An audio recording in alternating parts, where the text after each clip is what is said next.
മതി നമുക്കൊന്ന് സ്റ്റുഡിയോ പോയിട്ട് വന്നാലോ. അപ്പം ഞാൻ ആദ്യം തന്നെ പോയിട്ട് ഈ ബ്ലാക്ക് വേഗ് അങ്ങനെ എടുത്ത്. എനിക്ക് ബാഗിൻ്റെ കളക്ഷൻസ് ഉണ്ടെന്ന് നിങ്ങൾക്കറിയാമല്ലോ. അപ്പോൾ എനിക്ക് ഭയങ്കര ഇഷ്ടപ്പെട്ടു. അപ്പോൾ ഞാൻ അതെടുത്തു. അത് മിക്കുള്ളൊരു ഹാങ്ങിങ് എടുത്തു. ഇങ്ങനെ കുറച്ചധികം നോക്കിയിട്ട് എനിക്കിത് ഇഷ്ടപ്പെട്ടെ. ബട്ടർഫ്ലൈ ഉള്ളതുകൊണ്ട് ഞാൻ അതെടുത്ത്. അത് കഴിഞ്ഞ് ബ്ലാക്ക് ടോപ്പ് എടുത്ത്. അത് കഴിഞ്ഞിട്ട് ഈ ഫ്രോക്ക് എടുത്തു. കുറേ നാളായി ഫ്രോക്ക് എടുത്തിട്ട്. അപ്പോൾ അതെടുത്തു. ഈ വൈറ്റ് ടീഷർട്ട് എടുത്തു. ഞാൻ റിട്ടേൺ ചെയ്തായിരുന്നു. പിന്നെ ഈ ബ്ലാക്ക് ടീഷർട്ട് എടുത്തു.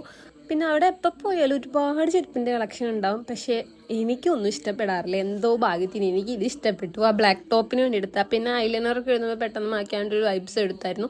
ഈ വാച്ച് എടുത്തു. ഈ വാച്ച് എനിക്ക് പാകമല്ലായിരുന്നു. റിട്ടേൺ ചെയ്യത്തില്ലായിരുന്നു കേട്ടോ അവർ. ഞാൻ എടുത്തിട്ട് വീട്ടിൽ പോകുന്നായിരുന്നു. പിന്നെ ഇതുപോലത്തെ കുറച്ച് ബണ്ണും കാര്യങ്ങളൊക്കെ എടുത്തു. അങ്ങനെ എല്ലാം പാക്ക് ചെയ്ത് വാങ്ങിച്ച് ഹൈപ്പർ മാർക്കറ്റിൽ പോയിട്ട് കുറച്ച് ഫുഡ് ഐറ്റംസ് കാര്യങ്ങളൊക്കെ വാങ്ങിച്ചു. പിന്നെ ഈ പിൻട്രസ്റ്റിലൊക്കെ കാണുന്ന പോലത്തെ കുറേ കാലമായി ഞാൻ ഡ്രസ്സുകൾ ഒരു ഷോപ്പിൽ കാണുന്നു. പിന്നെ ആ ഷോപ്പിൽ കയറി ഇതുപോലത്തെ കുറച്ച് ഐറ്റംസ് ട്രയൽ ചെയ്തു. ഞാനിതൊക്കെ എടുത്തായിരുന്നു കേട്ടോ. ഞാൻ ഇട്ടേക്കുന്ന ഡ്രസ്സ് ഉടനെ എടുത്ത് തന്നെയായിരുന്നു. പിന്നെ ഇന്നലെ ഒരു വൈറ്റ് ടീഷർട്ട് എടുത്ത് റിട്ടേൺ ചെയ്തു എന്ന് പറഞ്ഞില്ലേ. എന്നിട്ട് റിട്ടേൺ ചെയ്തിട്ട് ഈ 2 ടീഷർട്ടും കൂടെ എടുത്തായിരുന്നു. വീണ്ടും ഞാൻ കുറച്ച് ബണ്ണ് വാങ്ങിച്ചു. പിന്നെ ഇത് ഞാൻ ഇന്നലെ വാങ്ങിച്ച ചെരുപ്പും ജീൻസും ആണ്. അത് കഴിഞ്ഞ് ഞാൻ വീണ്ടും ഫുഡ് കോർട്ടിൽ പോയി കുറച്ചധികം സാധനങ്ങൾ വാങ്ങിച്ചത്. മട്ടൻ കറിയാണ് ഞാൻ കഴിക്കത്തില്ല, വീട്ടിലേക്ക് വാങ്ങിച്ച. അത് കഴിഞ്ഞ് ബ്രോസ്റ്റഡ് വാങ്ങിച്ചു. പിന്നെ എന്തൊക്കെയോ വാങ്ങിച്ചു. പിന്നെ ജൂലൈ 3-ാം തീയതി തൊട്ട് 6-ാം തീയതി വരെ അവിടെ 50% ഓഫറൊക്കെ നടക്കുന്നുണ്ട്. അപ്പോൾ ആവശ്യമുള്ളവർ പോയി നോക്കാം. പറ്റുള്ളൂ കേട്ടോ. Thank you.